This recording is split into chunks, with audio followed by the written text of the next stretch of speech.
Bonjour, alors dans ce petit diaporama, on va parler de plantes UML. Donc c'est un très court diaporama. Donc dans les logiciels de dessin, donc il y a des logiciels de dessin vectoriel, par exemple Visio. C'est très bien. Vous avez Draw.io, c'est bien aussi. Donc vous faites du dessin, etc. comme vous êtes un peu habitué. Mais le mieux, c'est les dessins programmés. Donc dans les dessins programmés, vous avez plantes UML. Et qui permet par exemple de faire de la documentation. Vous avez un éditeur en ligne qui est Plantech, vous avez des plugins. En fait, ici vous avez la documentation, ici vous avez l'éditeur en ligne Plantech, vous avez différents plugins pour Visual Studio par exemple, Visual Studio Code, JetBrains, etc. Et vous avez même un aide-mémoire ici si vous voulez. Donc, je vais faire une petite pause. Donc ici vous êtes sur le site web de Plante UML, donc le lien qui est donné dans le PowerPoint. Donc, quand vous arrivez ici, différentes choses, vous avez les différentes langues dans lesquelles consulter. La documentation la plus à jour, c'est évidemment en anglais. En fait, c'est même très bien, d'autant plus que ce que vous devez savoir, c'est que la personne qui développe, qui est derrière PlanteUML, c'est un Français. Donc, vous avez ici les différentes documentations, donc si jamais vous voulez l'avoir en allemand, en espagnol, en japonais, en chinois, en russe. Quoi j'ai dit? J'ai dit chinois ici, non, coréen et chinois. J'ai mélangé les drapeaux. Donc japonais, coréen et chinois.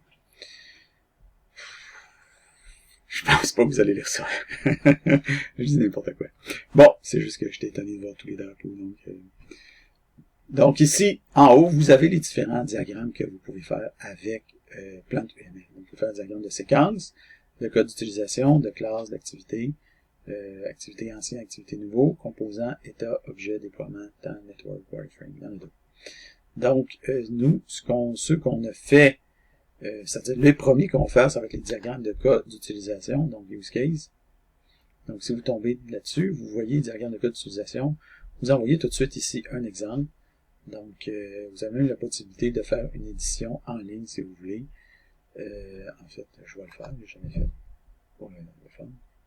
Bon, qu'est-ce qu'il va faire? Ah, ok, bon, il met ça ici, il met ça, bon, en tout cas. Il y en a un autre qui fait mieux que ça, je trouve. Donc, on vient ici.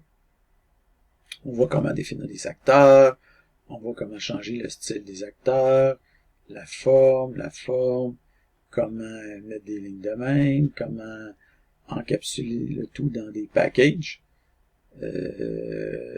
Ici, comme ça, un rectangle, en fait, cette fois. Donc, ici, un exemple un petit peu plus compliqué. Comment faire de l'héritage d'acteurs. Ça, j'en avais pas parlé dans le document de l'analyse système, mais bon, si jamais l'intérêt se présente, on en parlera. Comment rajouter des notes dans notre diagramme. Comment rajouter des stéréotypes. Enfin, c'est plus ou moins important. Comment changer la direction des flèches. Le type de flèche. Comment découper les diagrammes. New page, bon, ça c'est plus ou moins intéressant. De droite à gauche, ça c'est important, donc left to right, mais vous verrez de toute façon dans un exemple que je vais donner. Skin param, c'est pour modifier la forme générale du diagramme. On va garder principalement les formes par défaut. Ici un petit exemple complet. Business use case, les formes de flèches, les changements de couleur des éléments. Donc voilà, on est passé au travers du truc au complet, mais c'est vous donner un exemple. Okay? Donc ça, c'est pour faire des diagrammes de code d'utilisation, qui est ce que vous allez devoir faire cette semaine. Donc la semaine prochaine, ça sera d'autres diagrammes. Donc parmi les diagrammes, vous avez ici, parmi les éditeurs en ligne, vous en avez un qui s'appelle Plantex, qui est celui que je vous suggère. Donc ici, par exemple, on voit un exemple 1 de Plantext. Donc, vous avez ici un acteur, porteur.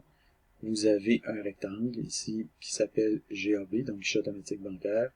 Et vous avez que votre porteur peut retirer de l'argent. Donc, le porteur peut retirer de l'argent. Donc, ça, c'est tout simplement le code PlanteUML qui permet de générer ce diagramme-là. Si jamais vous allez ici sur PlanteText, vous allez vous ramasser sur cette page-là ici. Donc, c'est sûr que si jamais vous modifiez votre diagramme, partons, par exemple, si vous l'appelez, au lieu de GAB, vous dites guichet, et après ça, vous faites refresh. Donc là, vous voyez, ça a changé pour guichet. Donc là, vous avez votre diagramme, puis après ça, si vous voulez copier-coller votre diagramme et le mettre dans une page web, quelque chose comme ça, vous pouvez sélectionner un de ces trucs-là, par exemple ici, PNG, et vous voyez si ça s'affiche en PNG, mais l'important, c'est le super lien que vous avez ici. OK, donc vous pouvez copier ça pour générer automatiquement une image ou quelque chose comme ça que vous pouvez placer dans une page web, un markdown. Mais on va voir une autre technique, comment le faire avec Visual Studio dans DevOps. Mais c'est juste pour vous dire que vous pourriez le faire dans plein de texte si vous vouliez, puis tout développer vos diagrammes dans plein de texte, les sauvegarder dans plein de texte, etc. Donc, voilà.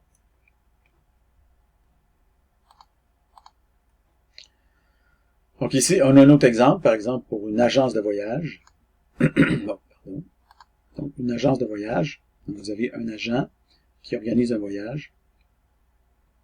Donc, l'organisation de voyage inclut de réserver des places, de réserver un taxi, de réserver un hôtel. Et pour réserver des places, ben, on peut réserver des places dans un avion ou dans un train.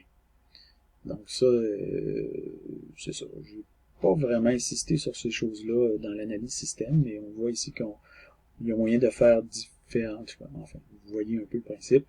Et l'organisation de voyage peut demander la préparation d'une facture détaillée. Donc ça veut dire que c'est un cas peut faire appel à d'autres cas, si vous voulez. Un cas d'utilisation peut faire appel à d'autres cas.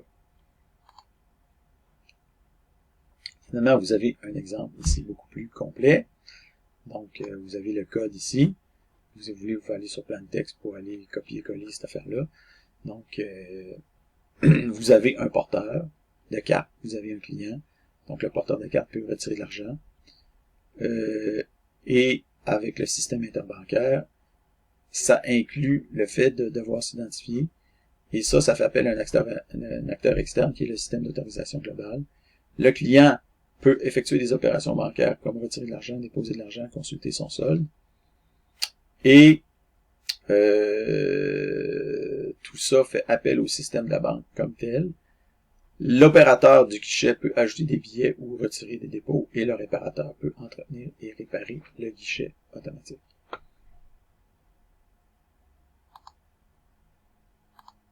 Voilà.